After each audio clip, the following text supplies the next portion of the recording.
Baik, selamat sore semuanya. Selamat datang di MSK yang kedua, Sejalan dengan Kristus.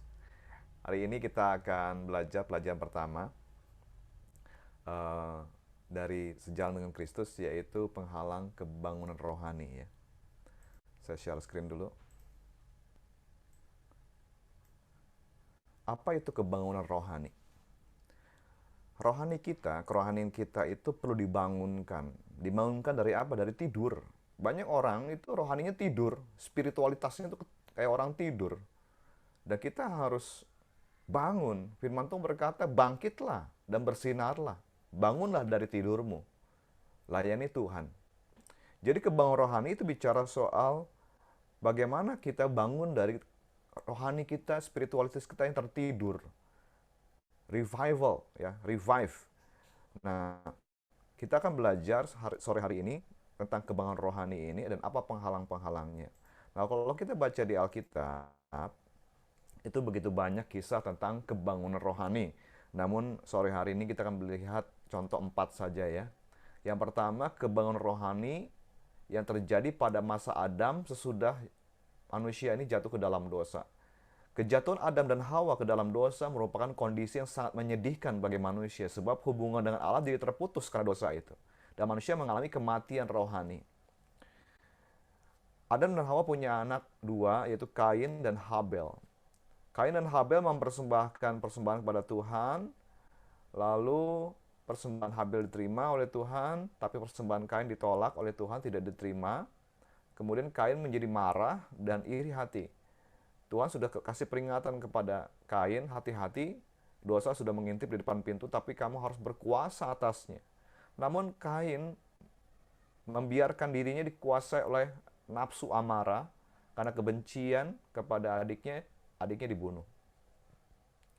Jadi dosa itu merusak sekali, merusak manusia, merusak hubungan ya. Kemudian Adam dan Hawa punya anak lagi, namanya Set. Kemudian Set punya anak lagi, namanya Enos. Dan dikatakan di Alkitab, pada masa Enos, semenjak Enos itu, manusia mulai memanggil nama Tuhan. Nama Tuhannya huruf besar, berarti uh, Tuhan yang Jehovah, ya, Yahweh. Jadi sejak masa Enos terjadi kebangunan rohani, manusia kembali lagi menyerukan nama Tuhan. Nah, itu terjadi kebangunan rohani ya, pada masa itu. Kemudian kita lihat lagi kebangunan rohani pada masa Israel keluar dari Mesir. Bangsa Israel itu adalah keturunan dari Yakub ya. Yakub punya anak 12, akhirnya 12 itu menjadi suku bangsa Israel. Menetap di Mesir selama 400 tahun. Nah, sebelumnya Tuhan sudah berfirman kepada kakeknya Yakub, yaitu Abraham. Ketika itu Abraham belum punya anak. Allah berfirman bahwa aku memberkati engkau, membuat keturunanmu sangat banyak. Namun keturunanmu nanti akan dijajah, diperbudak selama 400 tahun. Dan sejarah menyatakan bahwa akhirnya memang keturunan Abraham itu ya pindah ke Mesir pada zaman Yusuf. Kemudian Yusuf mati, bangkitlah Raja Mesir, Raja Fir'aun yang tidak mengenal Yusuf, tidak mengenal jasa-jasanya Yusuf. Kemudian bangsa Israel itu ditindas selama 400 tahun. Tuhan membangkitkan Musa untuk membebaskan bangsa Israel dari tanah perbudakan di Mesir. Musa menghadap Fir'aun berkata, "Let my people go." Tuhan bilang, "Let my people go." Biarkan umatku pergi. Untuk apa? Beribadah. Jadi umat Israel itu dibebaskan dari tanah perbudakan di Mesir untuk bisa beribadah kepada Allah. Nah, jadi itu kebangunan rohani yang terjadi ya. Bagaimana suatu bangsa yang tadinya tidak beribadah, kemudian Tuhan bebaskan mereka dengan tangan yang ajaib, lalu mereka mulai beribadah pada Tuhan di padang gurun, di depan gunung Tuhan ya. Nah, kemudian kita lihat lagi ada kebangunan rohani pasca bangsa Israel mengalami 400 tahun masa kekelaman sebelum Yesus lahir. Jadi setelah zaman Nabi Malyaki, Tuhan tidak berfirman lagi kepada bangsa Israel. Tuhan tidak utus nabi-nabinya lagi kepada bangsa Israel. Jadi bangsa Israel itu hidup 400 tahun, disebut 400 tahun masa sunyi. Di mana Tuhan tidak berfirman lagi kepada bangsa itu. Kemudian Tuhan baru menyatakan lagi ketika Kristus lahir. Lukas 2 ayat 11 dikatakan, malaikat berkata pada gembala, bersukacitalah sebab hari ini lahir bagimu juru selamat, Kristus di kota Daud. Membangkitkan iman dan harapan kepada Tuhan. Terjadi kebanggaan rohani. Bahkan Tuhan sebelum Kristus mulai pelayanan, Tuhan membangkitkan seorang bernama Yohanes Pembaptis, untuk membuat kebanggaan rohani di tanah Israel. Di mana kalau Yohanes Pembaptis berkhotbah, bertobatlah, sebab kerajaan Allah sudah dekat. Banyak orang datang bertobat, memberi diri dibaptis. Nah itu kebanggaan rohani terjadi pasca bangsa Israel mengalami silent years ya. Jadi kedatangan Yohanes Pembaptis dan kelahiran Kristus itulah membangkitkan iman dan harapan bangsa Israel kepada Tuhan. Kemudian yang berikutnya kebanggaan rohani terjadi di zaman gereja, yaitu kebanggaan rohani di loteng atas di Yerusalem pada perayaan Pentakosta. Pada hari ke-10 setelah Yesus naik ke surga, murid-murid sedang berdoa di atas loteng di kota Yerusalem. Kemudian turunlah janji Bapa, Roh Kudus memenuhi murid-murid yang menunggu di atas loteng. Dan mulai saat itu terjadi kebanggaan rohani. Mereka menerima Roh Kudus, mereka mulai berkata-kata dalam bahasa roh, melakukan banyak mujizat, bahkan Petrus khotbah, 3.000 orang bertobat memberi diri dibaptis. Nah itu kebanggaan rohani yang terjadi ya, dicatat di Alkitab gitu. Begitu banyak peristiwa-peristiwa kebanggaan rohani yang terjadi. Nah yang paling penting adalah buat kita, apakah saudara dan saya ngalamin kebanggaan rohani itu? Apakah rohanimu dibangkitkan dari tidur? Saya ngalamin kebanggaan rohani itu ketika tahun 90. Waktu itu saya naik kelas 3 SMA. Dimulai dari kesadaran saya butuh Tuhan. Waktu itu ada seorang teman mengajak saya ke kebaktian. Di tengah kebaktian saya melihat orang-orang sedang mengangkat tangan. Saya waktu itu ngangkat tangan aja malu. Tapi saya lihat kanan kiri kok mereka mengangkat tangan, menyembah Tuhan, mereka menyanyi, memuji Tuhan dengan intens, dengan mereka kok punya hubungan dengan Tuhan, kok saya nggak punya ya. Di situ saya sadar mereka punya hubungan dengan Tuhan, saya nggak punya. Saya butuh Tuhan. Kemudian 2 minggu berikutnya, saya menyerahkan diri kepada Tuhan. Saya masih ingat tanggal 6 Mei tahun 90. Itulah saat di mana Tuhan mengubahkan saya.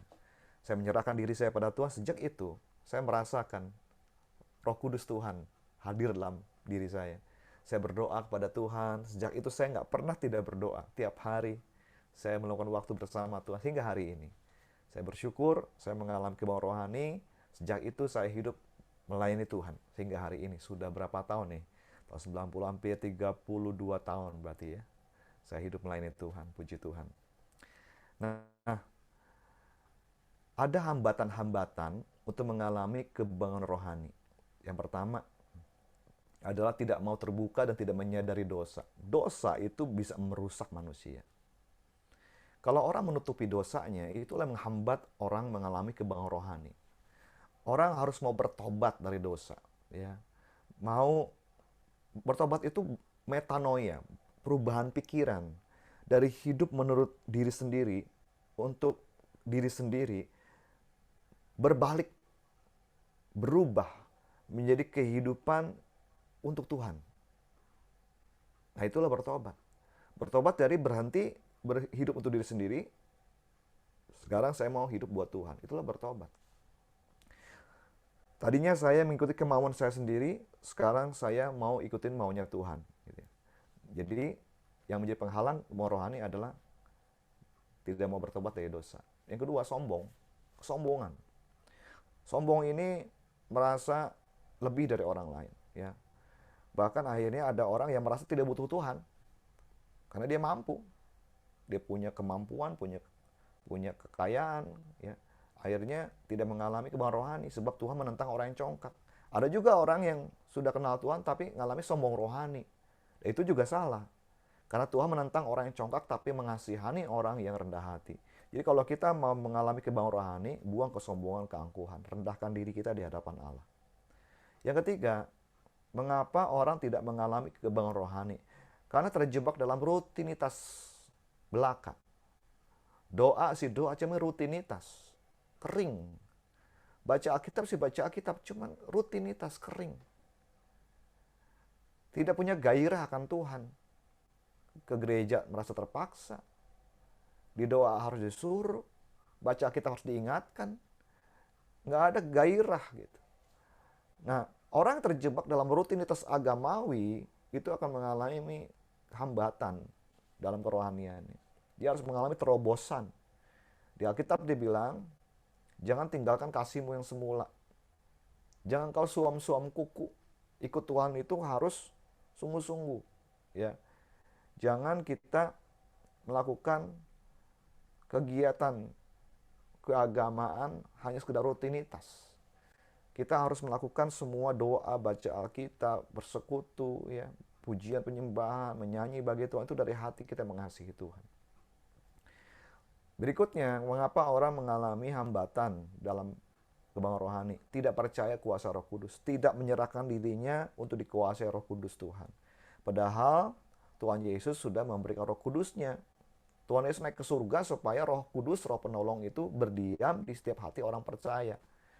Nah, izinkan Roh Kudus itu menuntun hidup kita, mulai kita bangun pagi, belajar dituntun, dipimpin Roh Allah. Mulai dari pikiran kita, perasaan kita, pilihan keinginan kita, sesuaikan dengan kehendak Roh. Jangan ikut keinginan daging. Kalau kita ikut keinginan daging terus-menerus, rohani kita bisa mati. Ikuti keinginan Roh Kudus, belajar untuk ikut pimpinan Roh Tuhan. Itu yang membuat kita mengalami kebangunan rohani. Ya. Nah, saya berdoa saudara semua boleh mengalami kebangunan rohani, spiritualitas kita semua dibangun, punya roh yang menyala-nyala untuk melayani Tuhan.